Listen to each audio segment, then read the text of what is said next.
Uma das eleições mais marcantes da história política brasileira é a eleição presidencial de 1989, e hoje eu vou falar um pouco sobre ela.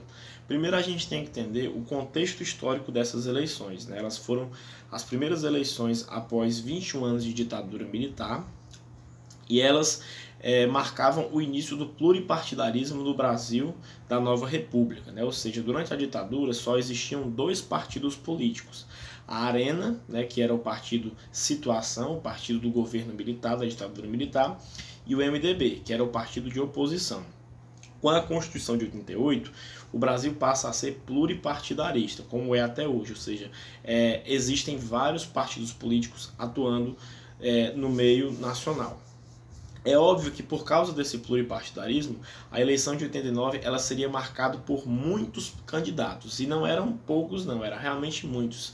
Eram 22 candidatos. E eram tantos candidatos que nós teríamos figuras marcantes na política brasileira, como Paulo Maluf, Leonel Brizola, Fernando Collor de Mello, Ronaldo Caiado e Lula, como também teríamos figuras bem excêntricas, como Silvio Santos e o Dr. Enéas Carneiro, né? Então essas eram umas eleições que ainda estavam muito atreladas com a ditadura, até porque o Brasil vivia problemas socioeconômicos muito grandes ainda da ditadura, como a hiperinflação, né, e os problemas sociais. A eleição basicamente ela é marcada por esse confronto, né, de uma direita que não queria se atrelar muito ao governo militar, mas que recebia críticas, e uma esquerda que exigia mudanças, né, e mais distribuição de renda. E durante os debates a gente observa cenas de muito confronto, né, como aquela briga clássica entre o Leonel Brizola e o Paulo Maluf, né, que é intermediada pela Marília Gabriela. Basicamente, as eleições de 89 elas ficam um pouco polarizadas entre o Lula e o Fernando Collor de Mello, certo?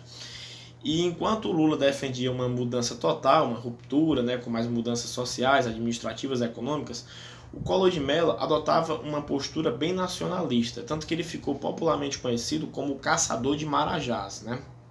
Porque ele tinha uma fama, enquanto governador do seu estado aqui no Nordeste, né, de organizar a administração pública. As eleições são um tanto acirradas, né, com debates, como eu falei, bem marcados por muitos ataques, né, e uma grande polêmica no debate já no segundo turno, né?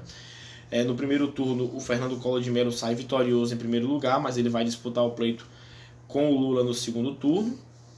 E durante um debate para a candidatura do segundo turno, existe uma teoria de que a Globo teria ajudado o Fernando Collor de Mello. E essa teoria foi confirmada, né, pelo Boni, que era o diretor de redação da Globo, durante aquele período.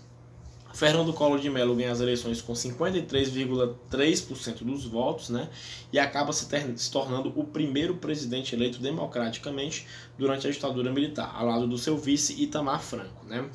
2 anos após, né, após vários escândalos de corrupção e improbidade administrativa, Fernando Collor de Mello seria impedido, né, é o primeiro presidente eleito democraticamente pós-ditadura e o primeiro presidente impedido, né, pós-ditadura também.